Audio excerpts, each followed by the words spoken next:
مستقل ایک جیسے حالات انسان کو تھکا دیتے ہیں۔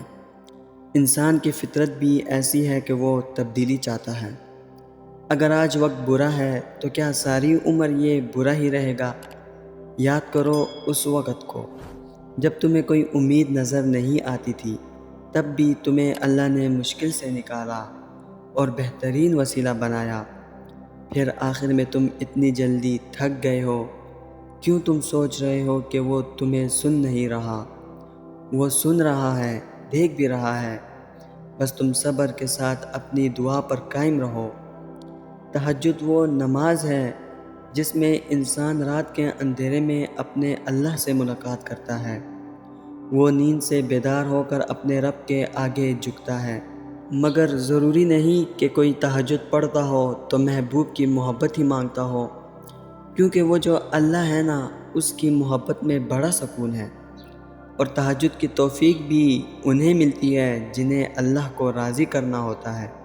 تہجد کے وقت کا سکون صرف وہی سمجھ سکتا ہے جس نے تہجد میں اللہ سے باتیں کی ہوں، جس نے تہجد کی نماز میں بھی دنیا کی محبت نہیں، اللہ کی محبت مانگی ہو۔ تہجد وہ نماز ہوتی ہے جو ہمیں ہمارے اللہ کے بہت قریب کر دیتی ہے، اور تہجد میں مانگی گئی دعاؤں پر کن فیکون کی بارش ہوتی ہے۔ جب بندہ گڑ گڑا کر اپنے رب سے دعا کرتا ہے، تب اللہ بھی دعاؤں پر کن کہہ دیتا ہے۔ آپ کوشش تو کریں اللہ سے دوستی لگانے کی، اور جس دن آپ کی دوستی اللہ سے ہو جائے گی، یقین مانیں آپ کو لوگوں کی ہمدردی کی ضرورت نہیں پڑے گی، نہ ان کے پیچھے بھاگنا پڑے گا۔ اس لیے نماز پڑھو، تہجد پڑھو اور اپنے اللہ سے دوستی کر لو، کیونکہ سجدہ بندگی ہے، سجدہ عقیدت ہے، سجدہ یقین ہے، سجدہ ہدایت ہے۔ سجدے کے بغیر محبت کا کوئی وجود نہیں۔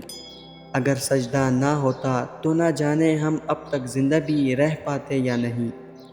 چھوٹی سی پریشانی آتی ہے اور ہم سجدے میں گر جاتے ہیں، کیونکہ دل جانتا ہے کہ وہی ایسی جگہ ہے جہاں سننے والا جذبات کا مذاق نہیں بنائے گا، اور وہی واحد جگہ ہے جہاں سے سکون ملے گا۔ سجدہ تو محبوب سے ملاقات کا ذریعہ ہے، اور اس محبوب کی محبت کا کیا مقابلہ جو دن میں 5 دفعہ اپنی محبت کی طرف بلاتا ہے۔ اب اگر پھر بھی تم اس کی محبت کی جانب نہیں بڑھتے تو یہ تمہاری بدنصیبی ہے۔ چاہ والوں کو ہی اس کی چاہت نصیب ہوتی ہے، محبت کرنے والوں کو ہی وہ اپنی محبت کی طرف بلاتا ہے۔ اور اگر کبھی ایسا لگے کہ وہ نہیں بلا رہا تو تم خود اس کی طرف بھاگ جاؤ، اس سے اس کی چاہت کی طلب مانگو۔ اگر ناراض ہے تو جلدی سے منا لو، محبت میں پہل کیا کرو۔ وہ خفا ہو جائے تو خود چل کر اس کی طرف جایا کرو اور کہا کرو، آپ میرا واحد اور آخری سہارا ہیں، آپ ہی خفا ہو جائیں گے تو میں کہاں جاؤں گا؟ اور یاد رکھو، مانگنے والوں کو وہ کبھی خالی ہاتھ نہیں لوٹاتا، پھر چاہے وہ معافی ہو یا محبت۔ جب اللہ رب العزت دل میں اتر جاتا ہے تو تہجد کے وقت آنکھوں میں نیند نہیں اترتی۔ تم سوچتے ہو کہ درد کی شدت سے جاگ رہے ہو، مگر دراصل وہ درد تو محض تم سے ملاقات کا بہانہ ہوتا ہے۔ جیسے ہنساتا اور رلاتا اللہ رب العزت ہے، ویسے ہی جگاتا اور سلاتا بھی وہی ہے۔ اور کچھ راتیں وہ نیند سے خالی رکھتا ہی اسی لیے ہے تاکہ اس کا بندہ اس سے باتیں کرے۔ جب کوئی اس سے نہیں مانگتا تب وہ چاہتا ہے کہ اس کا بندہ اس سے مانگے، اور پھر جو کسی کو بھی نہیں ملا وہ تمہیں عطا کر دیا جاتا ہے۔ اللہ رب العزت نے اتنا سکون کائنات کے کسی وقت میں بھی نہیں رکھا جتنا تہجد میں رکھا ہے۔ تہجد ایسا پردہ ہے جو تمہارے اور اللہ رب العزت کے درمیان حائل ہونے والے فاصلے سے اٹھ جاتا ہے، تاکہ نہ تمہارے مانگنے میں مشکل آئے اور نہ اس کی عطا دیکھنے میں۔ کرب کی انتہا کو پہنچ کر تمہارا جسم سجدے میں گر جاتا ہے، مگر قربت کی انتہا کو پہنچ کر تمہاری روح سجدہ ریز ہو جاتی ہے۔ فرض نمازیں محبت کی دین ہوتی ہیں، مگر تہجد کا سجدہ وہی کرتا ہے جس نے عشق کیا ہو۔ تو اگر اللہ رب العزت تمہیں تہجد تک لے آیا ہے تو جان لو کہ اس نے تمہارے لیے عشق کو چن لیا ہے، یعنی تمہارے لیے خود کو چن لیا ہے، اور اس نے تمہاری ہر فریاد پر کن کا ارادہ باندھ لیا ہے۔ تہجد کا پہلا غم کا سجدہ ہی آخری غم کا ہوتا ہے، کیونکہ اس کے بعد کوئی غم نہیں ستاتا اور نہ ہی کوئی زخم جگاتا ہے۔ پھر تو انسان خوشی سے جاگتا ہے، اپنے رب سے ملاقات کی غرض سے جاگتا ہے۔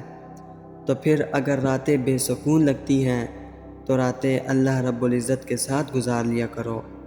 جب سب سو رہے ہوتے ہیں تب اللہ رب العزت کو حال دل سنا دیا کرو۔